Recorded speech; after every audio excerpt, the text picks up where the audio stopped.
thank you, everyone. And for Billy J, Lame. there we go. So, what is up, gentlemen? It's been a little while, and before we get started, I just want to say, and I don't see him in the chat, but prayers and thoughts uh, with Timmy Ray, the King. He lost his father, and Absolutely. loyal supporter not just of us, but of a number of YouTube channels, and y'all be thinking about him.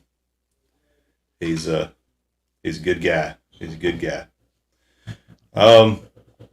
But yeah, a lot of going on in the world of wrestling.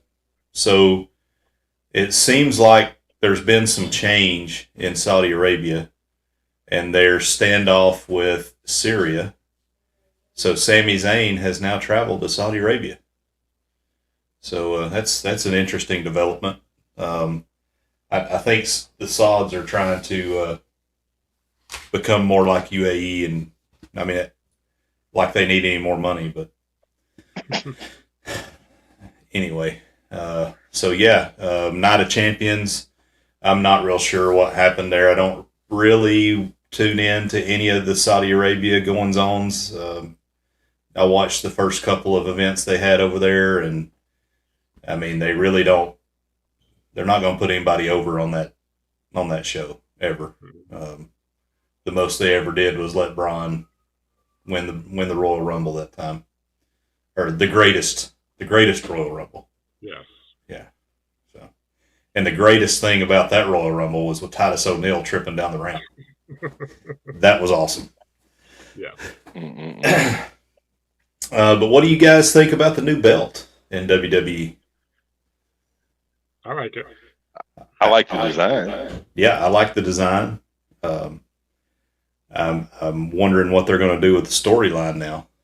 Are they gonna let the Rhodes family hold the belt in WWE? Are they going to do it? I sure hope so. I think the family, and I think Cody deserves it. But I don't know. When Vince is back home and his dark little dungeon or whatever it is that he sits in and ponders and thinks, does he? Oh, the Rhodes. I'm going to get them one more time. I don't know. Not a whole lot else. I guess there was a faux wedding ceremony for Dominic and Rhea Ripley that I saw. Wonder how Buddy Matthews feels about that. He's been pretty outspoken on Twitter here lately about all of that kind of stuff. He wants to make sure everybody understands that Rhea is his. I mean, I don't know if Dominic Mysterio is making you feel insecure about your situation. I don't know. That guy. The apple did fall pretty far from the tree, because I'm not picking up a whole lot of Ray and Dominic. Yep. But let me get in here and let's see who we got. We have first in the chat, Miss Meg, one of our beautiful ring valets. Welcome in, and thank you for being here. Beautiful. We have Miss Ashley Ratliff, all the way from Kentucky. Welcome in. Good to see you. And one of our other beautiful ring valets, Miss Chastity, from the Moonlighted Valley. So thank you guys. It's a holiday weekend, and we haven't been on a lot, so I'm sure we'll get replays, but don't expect a huge crowd tonight, and that's okay, because we're going to enjoy ourselves anyway, because we're talking about something cool. We're talking about the coolest of the cool. The sad thing is, you can't hold your fingers too straight, Billy. You got to curve them a little bit. You got to give it that ollie, or that arm curve. There you go. Yeah. we really need Timmy Ray for this one. I know. He's missing out. I'd like. Yeah, we may have to run this one back and do it one more again. But yeah, I'd like for Timmy Ray to be present. We can. I mean, you can't do a 1 hour on the Horsemen. There's so many generations and evolutions of the Horsemen. But Oh yeah. one thing I thought of when I was thinking about this topic is the unsung hero of the Horsemen, the one that held them all together, and maybe the best worker of the crew. And you may be surprised when I say this, but J.J. Dillon. Oh, absolutely. Yeah. Without J.J. Dillon, do the Horsemen ever really become the Horsemen? Well, they fell apart when he left. That's Hey, true. I'm gonna leave for just a minute and come back and see if it'll change my See if you can get that echo out of there. Yeah. You All don't right. have to Go ahead. So, I mean, J.J. Dillon, a little before my time, but you know me, I'm a big fan of old school wrestling, and you know, I'll go back and watch YouTube videos on these guys, and yeah, I mean, J.J. Dillon was a great manager, and I don't know that. Go ahead, Billy. Oh, I said I'll have the pleasure of meeting J.J. Dillon again in Iowa. He's coming I noticed to, that. Hall of Fame You, weekend. there's a lot of heavy hitters that are on that list. Yeah. Are you, He's actually sat at ringside with Jerry Briscoe and JR, and they were evaluating matches. And so I ref quite a few of those matches. So I've had J.J. Dillon watch me work. are you going to get to work when you go to Iowa this time? I might do a match or two. When I was back in Iowa, I did all the matches. So I Yeah. would ref 6, 7 matches a night. Now that I'm older and semi-retired, it's down to 1 to 2 matches a night. I'm pulling up your card right now. Yeah, they just came out with the poster for it, so it's pretty cool.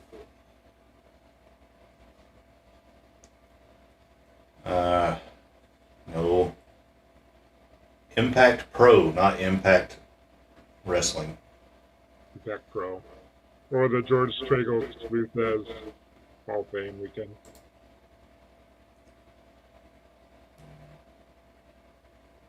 Ah, come on, man. So I can- that weekend is in July, third weekend in July, back in Waterloo, Iowa, where I'm from. But we have the National Wrestling Hall of Fame Dan Gable Museum, named after Dan Gable.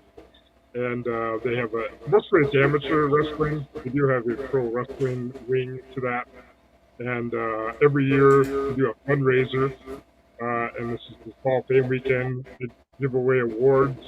But a lot of it is to raise money for the museum. That's how it operates. And it's a good time, good weekend. We always bring in bigger names. And we have a wrestling show on Friday night. And then Saturday they have a banquet and all kinds of stuff. So, that's last week's poster. But Is it? yeah. Let me find the. What in the world, man? You know what would be easier?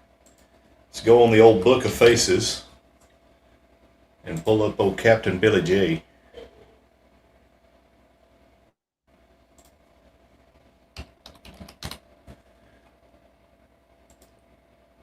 This is Bill Jensen's personal vlog here.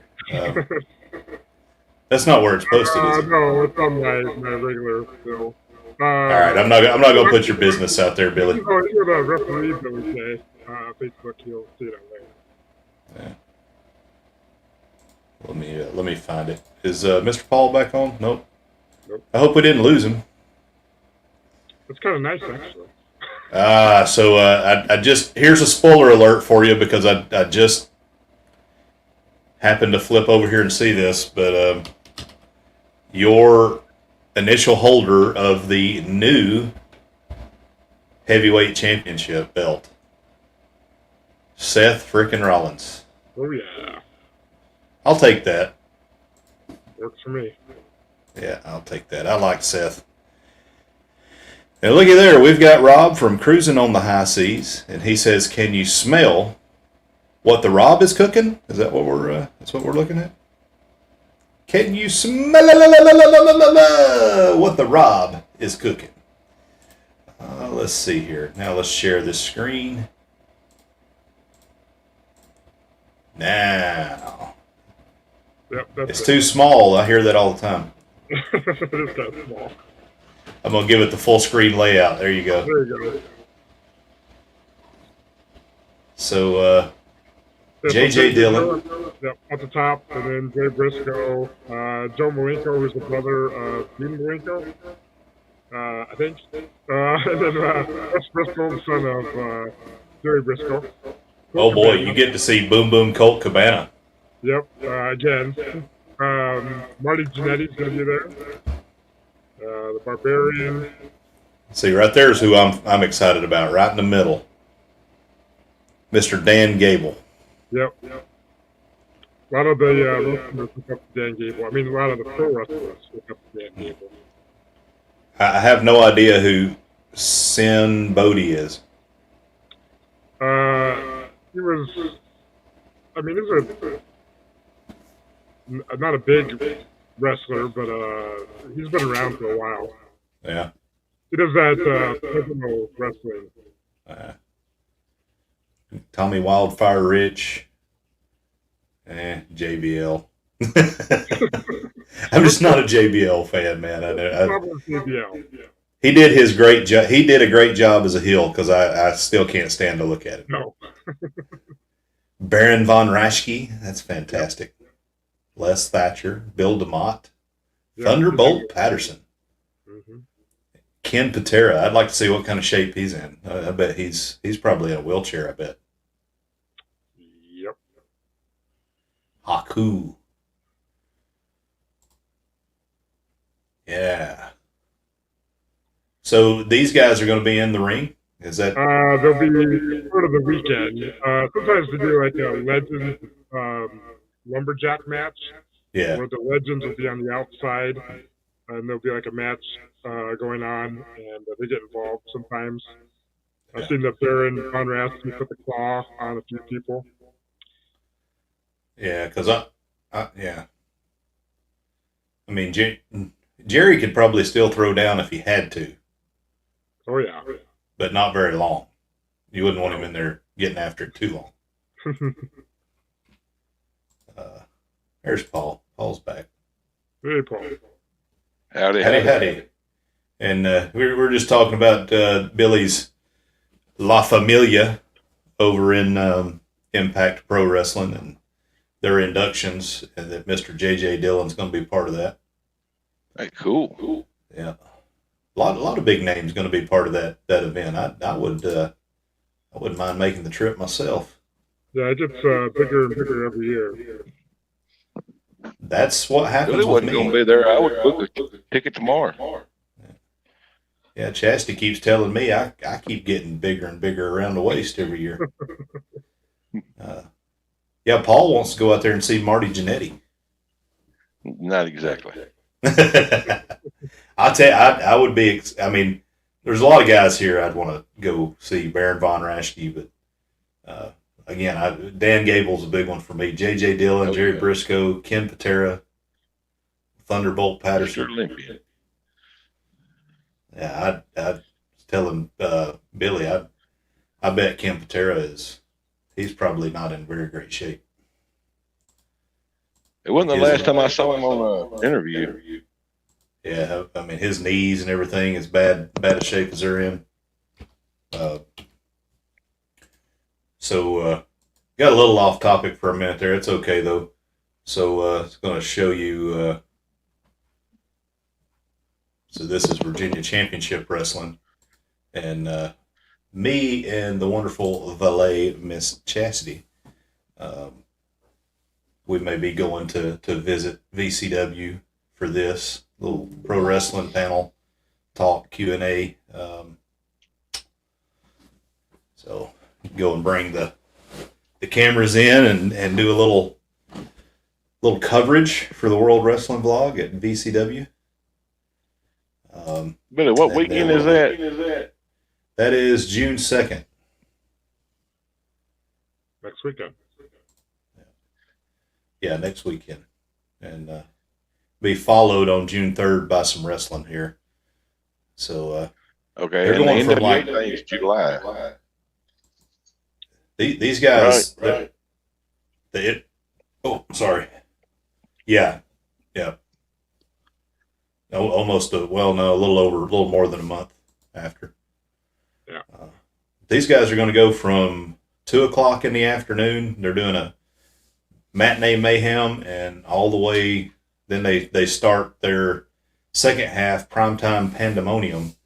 Starts at 7, so they're going to be going from like 2 to probably 10:00.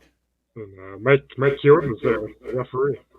That's what I was wondering if you knew that, gentlemen. Yep. So this guy, the dude, all the way over on, I don't know if you can see my cursor there. The guy up on top, underneath Matinee Mayhem, he's done some jobbing on AEW, and then we also have this guy, Mr. Excellence, that's beside the Mr. Piggy there. He's done some jobs on AEW. The first guy I mentioned, he's actually really good. He did some jobs.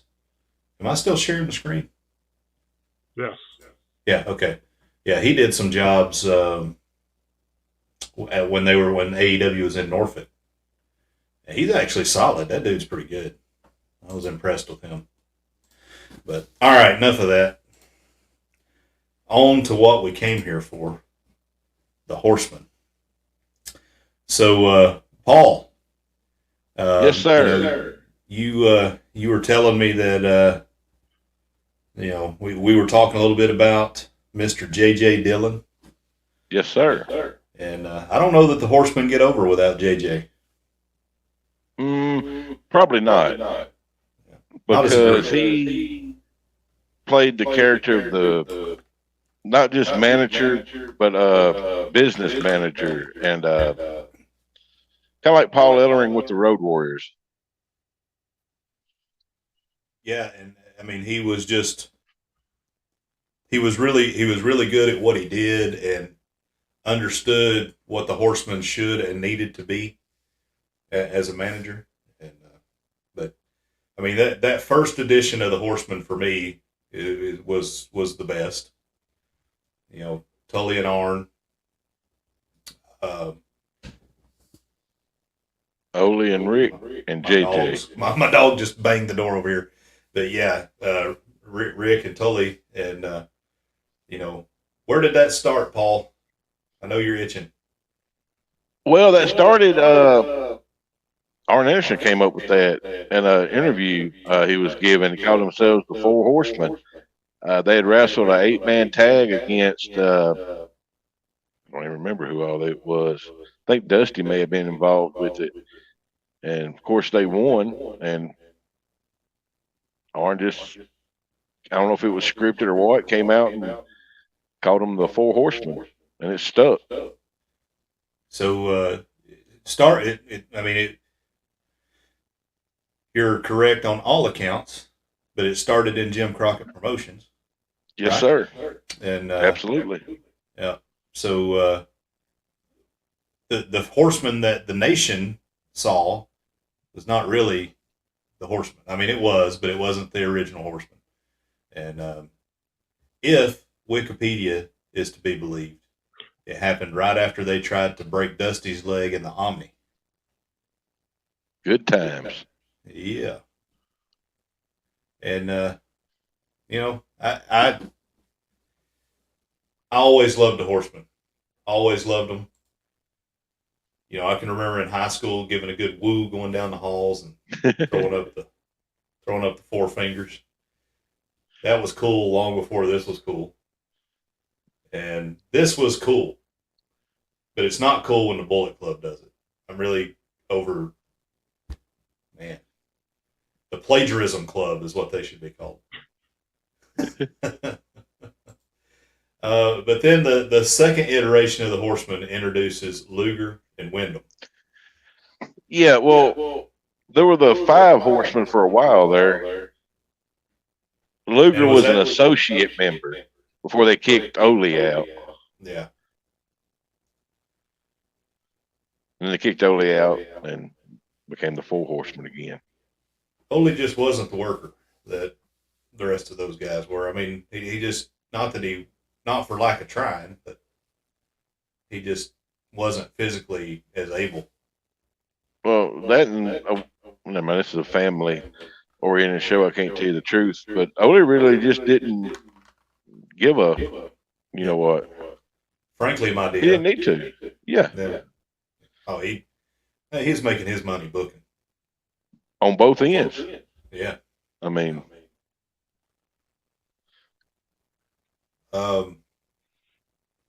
so I don't know if you're aware of this. I was not aware of this until I started doing some studying. But the Four Horsemen were also known at one point as the Yamazaka Corporation. oh Yamazaka. gosh, Matsuda. That's what I told you when JJ left. Oh gosh. And no offense to Matsuda. I mean, Matsuda's a bad dude. I mean, a great wrestling legend. Made Hulk Hogan a man Yeah. after he broke his leg. Matsuda. Yeah, that's what I really enjoy about Dark Side of the Ring and the territory shows that have came up, is learning all those stories. And you know, of all the places that they went with, you know, you go up and you've got man, I'm drawing blanks on all names, where Flair was trained. Where who? Flair was trained up in Minnesota. Vern Gagne, AWA. With Vern, and you know, all of these different territories that you knew had, you know, tough as a $2 steak people. Florida Championship Wrestling just wasn't one of them that you thought about as far as the training went. No, and it might have been the most brutal of all of them. I mean, the training itself, the physical training as far as lifting and all that, Vern probably had them all beat, but just the toughness factor, Florida Championship, man. How they would weed people out down there. They'd put them in the ring with Bob Roop. He made real men cry on quickly. So yeah, I was I had never heard that story until I watched that and heard that Matsuda had broken Hogan's leg. That's why I try to give Hogan credit. He's dedicated to the sport, because I would have left. Yeah, for sure, because he was going to go somewhere. I mean, he was perfect for the time period, whether you like Hogan or not. That gimmick he had was perfect for the 80s. So this is one. I mean, I had, I guess, heard about this, but never really paid too much attention. But from the period of '89 to '91, they had Sting and Sid Vicious as part of the Horsemen. Yes, sir. At different times. Yeah. Or maybe for a little bit at the same time too. I don't know exactly. And was this where they had 5 at one point? Did they have 5 here? Well, sort of, kind of. Ole had come back as an advisor for part of that, and they kicked Sting out because he had won something that was going to give him a title shot at Flair, and that was a no-no. So, yeah. So what Sting actually? Go ahead. What I'm reading here kind of makes sense, because they had turned. Looks like they had turned the Horseman face. So that makes sense that Sting would join in, because Sting's never been a heel, really. Not since UWF. Yeah. You know, this late in his career, he's never going to be a heel. He don't really need to. I mean, I don't think Sting really gets over as a heel. The closest he ever came was when he was doing the whole Raven stint, and Yes, sir. that was cool because Raven was, Raven was cool. And what was that movie that came out? The Crow. Yeah, The Crow. The Crow. It wasn't Raven. It was The Crow. Even Billy would have been cool in the NWO when it started. Yeah, I'm they were cool taking anybody. wherever. I'm cool wherever I am. He was in NWO Iowa. I'm in the RWO, the referee. World Order. I got you. Yeah, you sure are.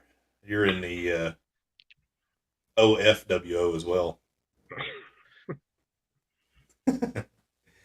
OnlyFans World Order. But there, I'm sure we'll get into it. There were some lean times for the Horsemen as well there. Yeah, so you got 93, the 3 Horsemen. They only had three members. That was Totally never made a lot of sense. Yeah. All right. Well, Flair came back. I think it's when Flair came back from WWF. Ole and Tully were going to come back, but they knocked Tully. They were going to cut their pay because Tully failed a whiz quiz for the WWF. And Jim Crockett, I guess at the time or it might have been WCW at that time. I don't know. They were going to hold that against him. And Tully said, "To heck with it, I ain't coming." So they got Paul Roma, I think it was. Yeah, that's what I see here. Again, if Wiki is to be believed, Paul Roma, great athlete, became the 3rd Horseman. Terrible horseman. Yeah, I mean, that name just don't really fit in. And I couldn't pick him out in the lineup if I had to. Oh, I'd know if I saw him. He was great with Hercules in WWF, but he wasn't Horseman caliber. Trained by Mr. Fuji was Paul Did Roma. not know that. That is interesting. And Tony Atlas. Huh. He looks like Ken Shamrock. He does a bit. Yeah. So then they reformed and as the saviors of WCW against NWO.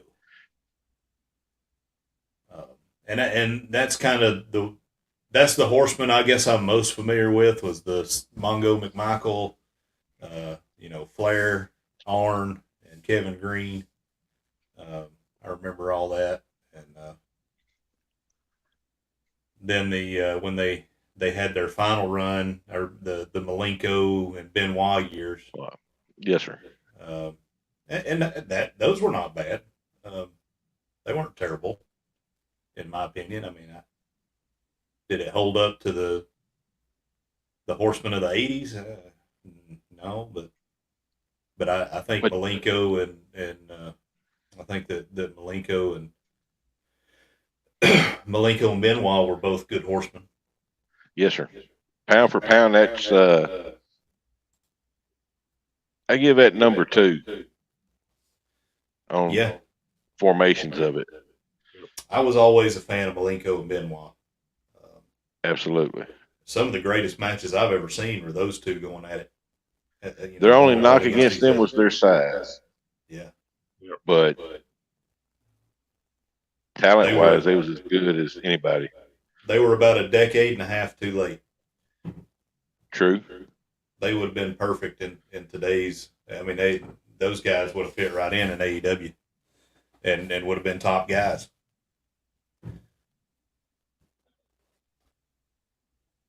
But yeah, so I mean that's the history of the 4 Horsemen. So Billy, of the 4 Horsemen, who's your favorite horseman? Oh, has to be Woo Flair. What about you, Paul? Well, I'm gonna go the opposite end of it. 'Cause this guy at 6'6", 6'7", is the most agile guy I ever seen in the ring. Sweetwater, Texas, son of Black Jack Mulligan, Barry Windham. Barry Windham. That's I've heard Cornette talk about Barry Windham, and I saw him sparingly growing up, but could have been one of the greatest. They say he didn't want it. Yeah. I wonder the same about Bray sometimes. I mean, really, that would make sense. Yeah, I mean, it's like he just does the best with what he's given, and it is what it is, and he's got the spooky character.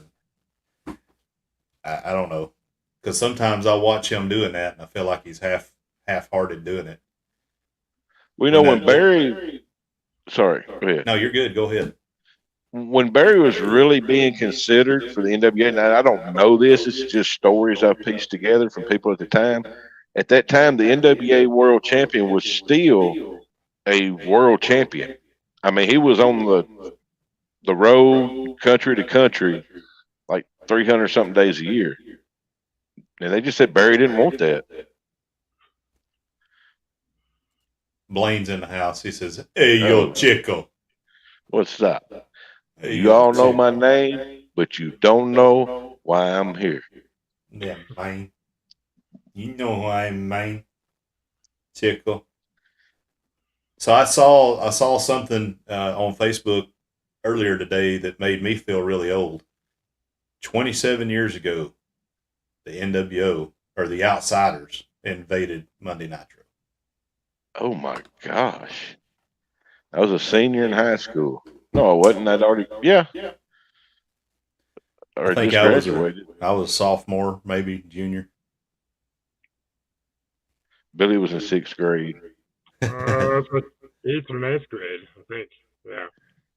Yeah, I can remember though. Even at that age, and I don't know that I had realized that the fourth wall had been pierced, the fourth veil, the whatever you want to call it. But I can remember though, assuming and knowing pretty certainly that wrestling was fake. We're not supposed to use the F word, I know, but man, I felt like what was going on was legit, and that it seemed like it. Yeah, I mean, I was like, well, shoot, because they were in the war with Ted, and it's like, well, shoot, I guess Vince bought them out. I mean, and this is what they're going to do, and they kept it. I mean, it was months before people realized it was a work, and even after it was a work, there was so much heat. I can remember when Hogan turned. That was the craziest scene I'd ever seen. I was so glad. I didn't watch a whole lot of pay-per-views back then, but I got to see that live on pay-per-view. And I was working for a guy then that watched all the pay-per-views, and he told me, he said, if you care about wrestling, if you've ever cared about wrestling, you need to watch this. Something crazy is going to happen tonight. Yep. Yeah. Well, they say that was actually a last-minute thing. They didn't know if Hogan was going to do it or not. Wasn't it going to be Sting if Hogan wouldn't go? I think it was. I think he was the standby with Sting. Man, imagine that. But I don't think Sting could have pulled that off the way Hogan did. I don't think it would have had the same impact. He would have got heat, but you wouldn't have had children crying.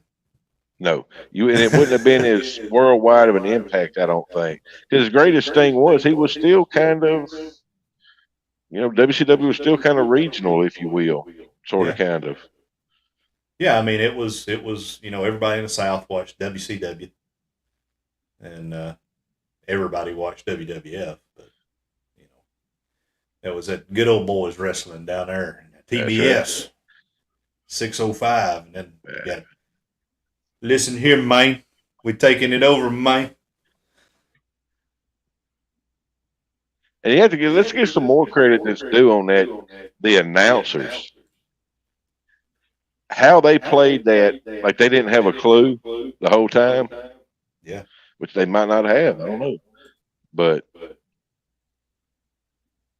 they definitely helped. So you had, Bischoff knew. So Bischoff was up there. Was Shivani up there? I can't remember who I was don't on the know because they stage. were rotating in and out there. Yeah. Let's Well, look when that up. Chico came out, they were down at the ringside, and Heenan was on. Yeah, that's what I was thinking. I was thinking Heenan. Who was on the stage, or who? That would have been Shivani with him, I think.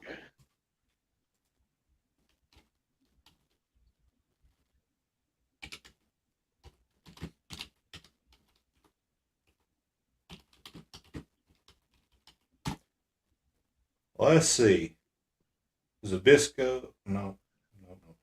That's something else. NWO takes over Nitro.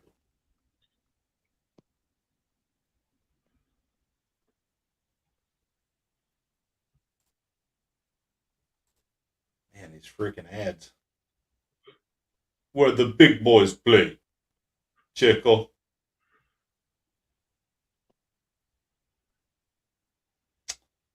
Yeah.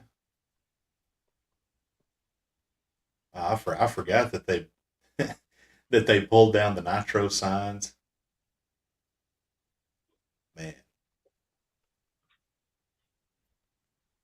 Okay, so the commentators were the NWO chased off Shivani, Heenan, and Zabisco.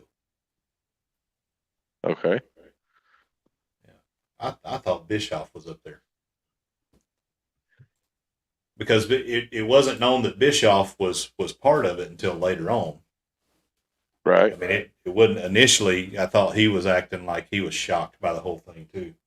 He was. I mean, they even power bombed him when Nash. Well, it wasn't when the night Nash showed up, but I think a week after that, they power bombed him through a table off the stage. Yeah. Yeah. So Blaine, he's saying he agrees. He was kind of like me, and he used to love to see Steen come down from the hiding in the rafters and come down. So I'm trying to remember. Was it Sting that slid down first, or was it HBK? Well, HBK came in on a angled body harness and like pulley system thing at a WrestleMania or something before that. Same thing that broke on Owen. Yeah, I had it wasn't a privilege to see that, but I watched that one live too. They say they got that there is footage of that of the whole thing, but it'll never be shown. I'm like, well, who the hell would want to see that? It's terrible. He would have been great. I think he would have surpassed Brett just because the way the business was changing. I think Owen would Pretty well could have. He would have fit right in with The Rock and Stone Cold and the kind of business they were doing, after that. Owens, in my opinion, his in-ring work was second to nobody. Even it's Brett. It's kind of like he watched everything Brett did in Japan with Dynamite Kid and Tiger Mask and adapted that in his own style. Yes, sir. You could tell he had the Heart Dungeon foundation, but then he had, other things that he added in there. Little high flying, yeah. Just, he had a great heel face though. His face was just, he just had one of those faces you just wanted to punch. Kind of like Billy. I was going to say kind of like Paul, but if they ever do an Owen Hart movie, what's his name? Owen Wilson, is that his name? He needs to be the one that does it. I mean, they look pretty similar. I mean, Owen Wilson already looks like he got punched in the face with his nose. Well, and that may be why Owen Hart's nose was the way it was. I don't know. I mean, they all had a little bit of the smart aleck in them to be wrestlers. So there's Blaine. He said Billy J has that face. Amen. Beautiful face. Yeah.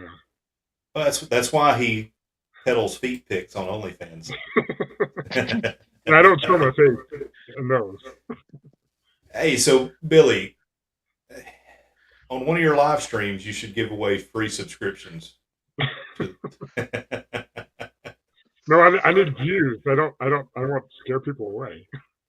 Did you know that Billy's feet on the OnlyFans, he paints each toe one black, one white, so it's referee painted toenails. That is not surprising. Oh, so gentlemen, what should we talk about the next time we meet up? I said we'd do another pay-per-view of old. Let Billy pick one. No, I'm not going to pick. No, you moaned and complained about the last one. Well, so I'm not picking. You can pick something from the 90s. That's old enough. Yep. We'll talk about it. Hey, Billy, I hear one- you're going to have some new neighbors. Florida neighbors. Yep. So who's heading to Florida? Is Darian? Was that Darian that's moving down there? Oh yeah. Yeah. That's not who Paul's talking about, I don't think. You talking about my son? Yeah. Oh yeah. I asked him if he's got a friend over tonight. I asked him if he wanted to come on tonight and cut a promo on you. Yeah, I saw Darian was going back to the land down under. Yep. Yeah, that's all right. Georgia don't want him anyway if he's going to be a Gator fan. Well, gentlemen, we have ran this one to its limit here. We'll have more. I mean, we'll be more prepared next time. We've got plenty more to ring out on the Horsemen.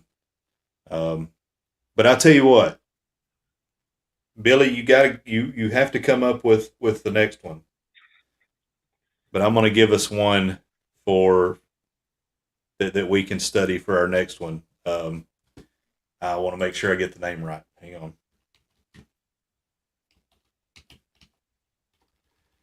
Boom, boom, boom.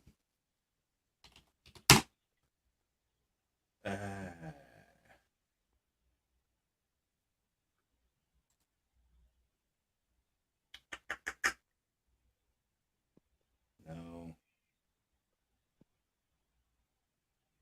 Here we go.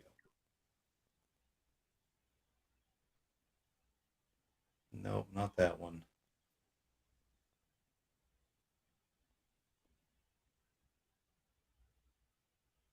Where was the? Sorry, guys. I know this is just fantastic. YouTube here. People that are watching, people are unsubscribing and dang it, was it Living Dangerously? Is that the one? The big ECW pay-per-view? Yeah, there was one named that, I do believe. Yeah. Yeah, they had a couple of. I thought there was one that was like. It must have been. All right, so Living Dangerously, 1998.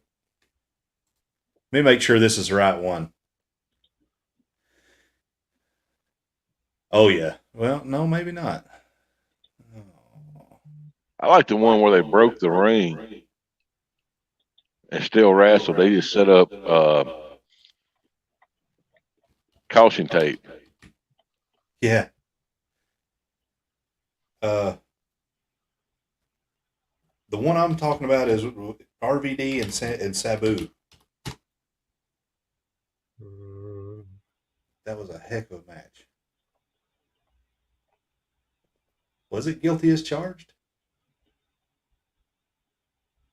Oh, Lord, I couldn't tell you. No I'm idea. not up on ECW stuff that Yeah, well. I have never seen an ECW pay per view. I think I think it was barely legal.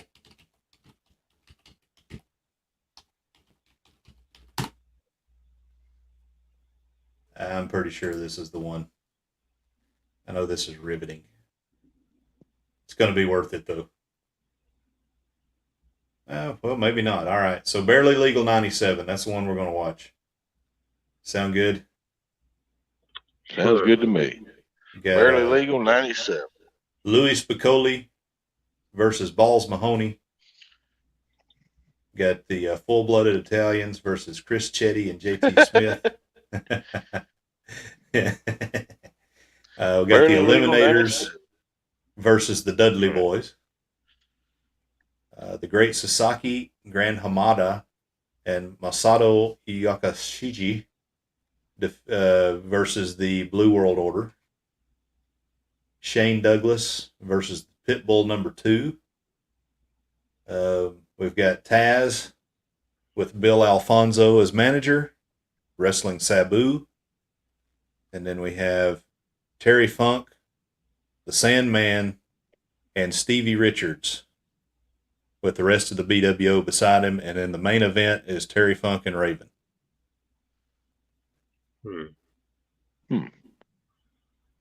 Yeah. Blaine stole my idea and he posted it in the chat of something we could do.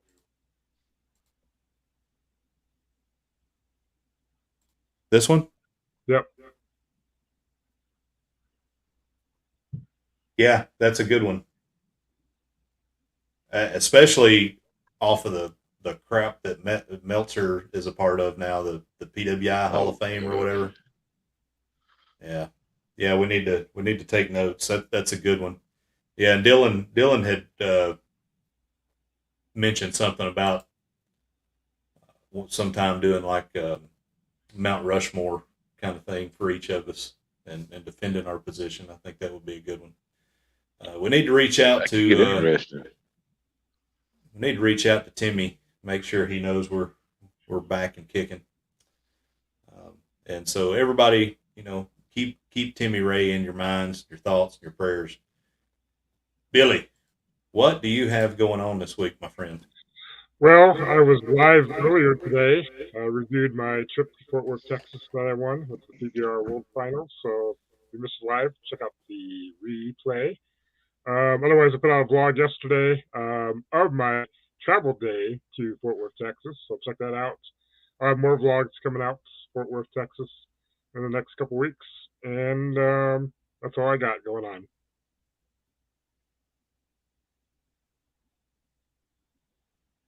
Yep. Thanks, Meg.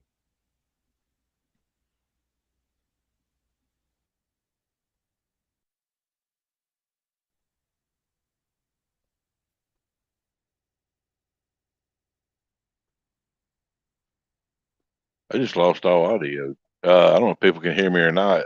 I see I got the screen though. At some point tomorrow, I'm gonna put out my little short video I do. It's not a premiere or anything. It's just called This Week in History. Where I go through the days of the week for the past week and give some historical events that happened. And tomorrow evening at 6:45 Central Time, I will have a premiere of the Booze News, and we're doing a Bloody Mary. And that's all I got. And for me and Chastity, we have Shooting the Breeze with Moonlight Adventures tomorrow night at 8 o'clock. And hope to get a couple more videos out. We've been doing shorts almost daily. Just released our Wow That Was Fast with Mike Gormley, the Naughty Cruiser. Go on over there and check that out. He believes that he did a better job than Captain Billy J. So go there and see what you think. And we continue to push out some Meraviglia footage, and I'm hoping we'll see where it goes. But on June 2nd, we may have some World Wrestling blog footage from the Virginia Championship Wrestling. That's going to be kind of cool if we're able to pull that off. So Chastity's on board, and she wants to go check it out. So we'll see.